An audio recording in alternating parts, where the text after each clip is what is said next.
Hello friend, मेरी team new blog में आपका स्वागत है। उम्मीद करते हैं आप लोग अच्छे होंगे, मस्त होंगे, स्वस्थ होंगे। और बताइए, आइए आप लोग को खेसारी जी का सॉन्ग सुना रहे हैं। भोजपुरी सॉन्ग है, बहुत पुराना।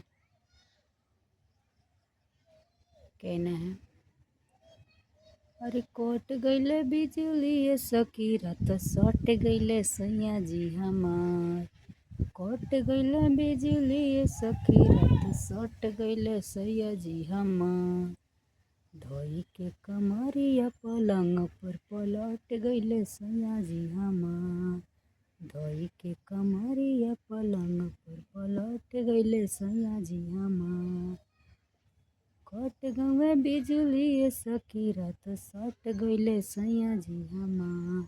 धोई के कमरिया पलंग पर पलट गईले सैया जी हमार। हमारा भला मुआ के कुछ ना बुझाला, उनका दिहला दर्द बिले टटाला। तनिका से धाका जे लड़ुए पलट गईले सैया जी हमार। धोई के कमरिया पलंग पर पलट गईले सैया जी हमार। अपना भला मुआ के कैसे हटाई, मन करे अलगे बिछाई चटाई।